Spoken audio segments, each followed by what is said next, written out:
Баршаға сәлем, менің есімім Асем, Алтын Ілмек каналының негізін қалаушы. Сіздермен осы видеода осындай кішкентай ғана мини клатч сумкасын тоқуды үйренеміз. Узоры өте қарапайым, оңай әрі тез тоқылады. Небәрі 2-3 сағатта тоқылатын сумка. Видеоны соңына дейін қарап, осындай әдемі сумка тоқып үйреніңіздер. Бізге керекті заттар: трикотажный жіп, менде цвет Тиффани. Бірақ көбірек голубой цветке келеді.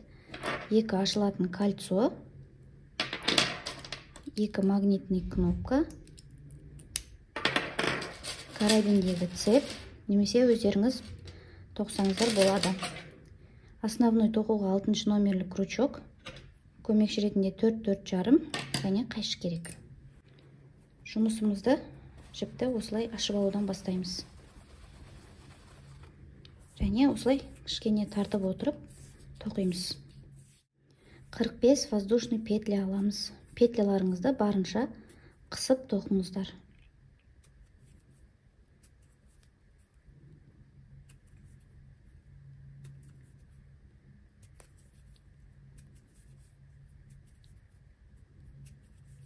Не 45 воздушный петля теріп алдық. Енді назар аударыңыздар.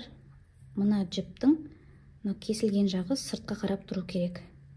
Бірінші петляны тастаймыз, екінші петлядан столбик без накида тоқимыз. Обычно бұлай тоқимыз, енді бұлай шығарамыз.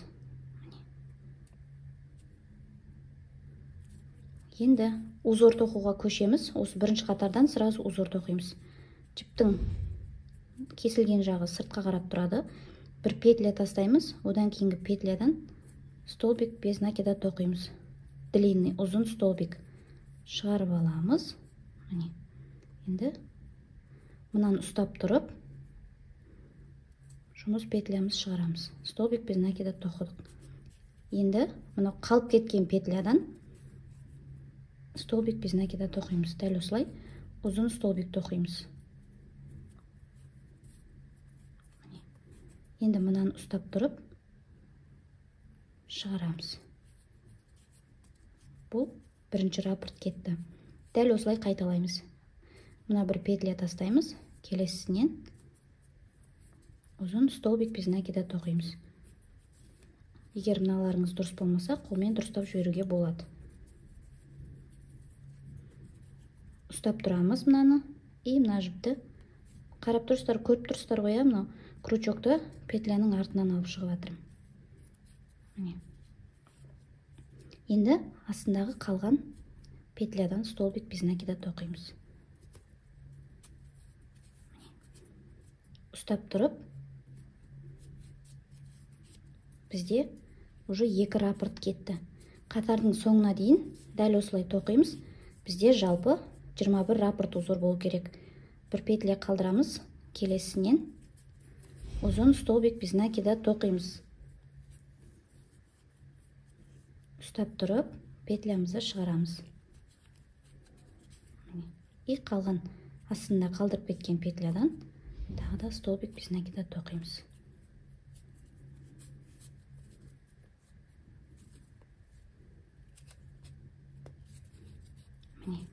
Дәл осылай қатардың соңына дейін тоқып шығыңыздар. Міне бірінші рядты болдық. 21 раппорт болды санасаңыздар. Енді соңында бір петля қалды тоқылмаған, соны бір столбик без накида тоқимыз. Қатардың басында да бір столбик без накида тоқыдық, соңында да тоқимыз. Бір воздушный петля. Енді мына кончикті екінші қатарға көтереміз. Қазір бірге қосып тоқып жібереміз.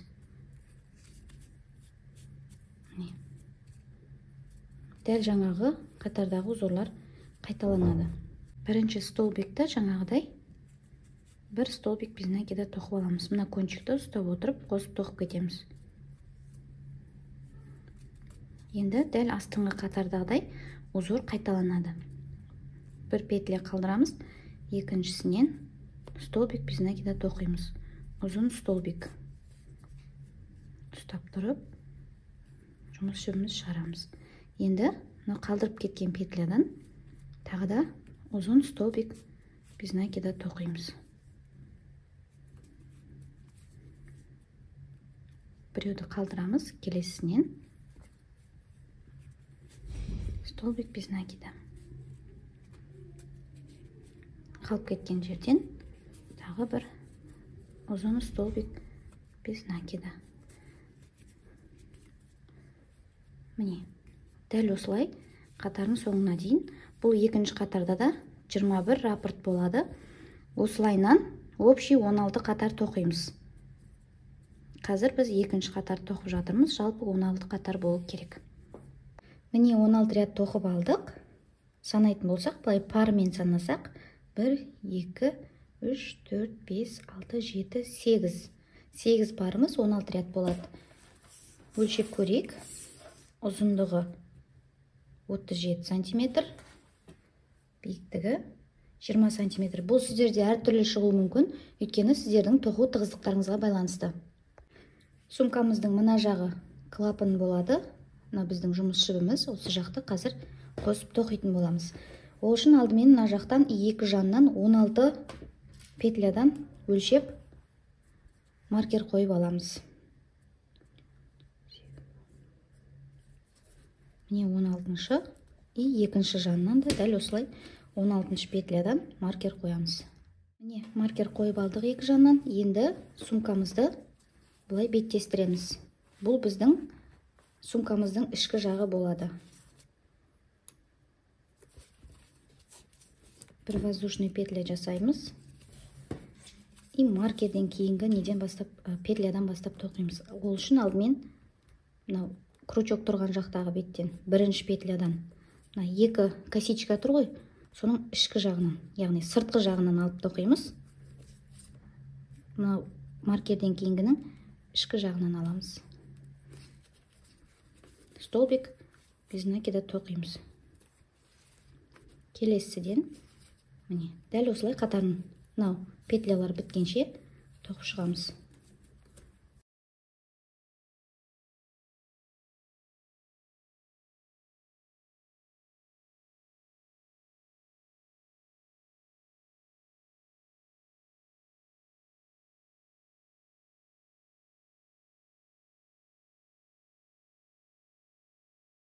Міне соңында екі петля қалды. Бұны тоқымай қалдыра салуға болады. Жұмыс жібімізді кесеміз.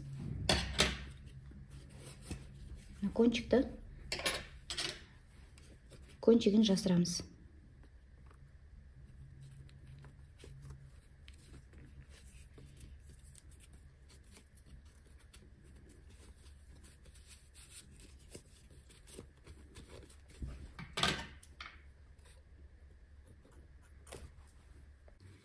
Сумканы айналдырамыз. Екінші жағын қосып тоқып шығамыз. Маркерден кейінгі петляға кіргіземіз және соған қарама-қарсы беттегі петлядан шығарамыз. Новый жұмыс жіп аламыз және жаңағыдай столбик без накида тоқып шығамыз. Бір воздушный петля и дәл осы жерден столбик без накида тоқимыз. Әрі қарай қатардың соңына дейін осылай столбик без накида тоқып қосып шығамыз. Мына кончикті қосып тоқып жіберіңіздер. Ұстап тұрып.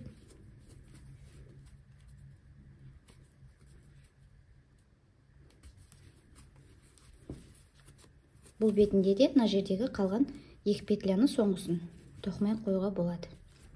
До конца тоқып шығамыз. Міне тоқып болдық столбик без накидамен. Енді жұмыс жібімізді кесіп, кончигін жасырамыз.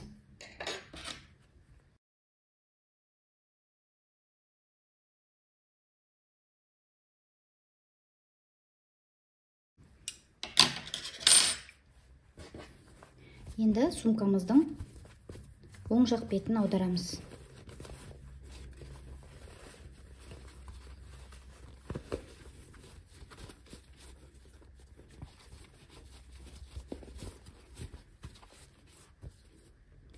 Міне жаңағы столбик без накидаларымыздың шовы осындай аккуратный болып түседі. Енді біз сумкамызға магнитный кнопкамызды тігіп шығамыз. Біреуін клапанға, біреуін сумканың өзіне. Тағы да ескертейін, мен осындай мононит деген жіңішке лескамен тігемін. Магнитный кнопкаларын тігіп болдық. Сумкамыз почти дайын. Енді фурнитурасын орнатып шығамыз.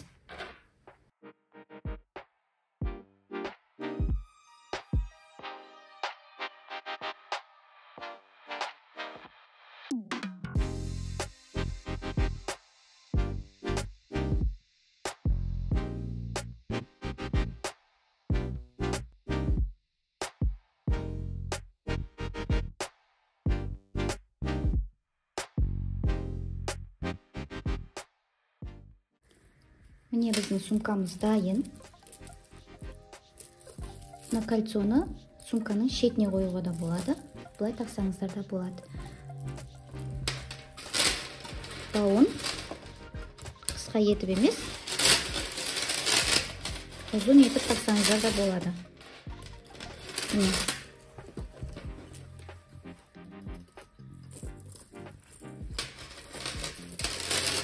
Мастер-класс ұнады деген ойдамын. Ұнаса каналға тіркеліп, лайк басып, комментарий қалдырып кетіңіз. Алдағы уақытта тағы да әдемі, қызықты видеолармен бөлісетін боламын. Назар аударғандарыңызға рахмет.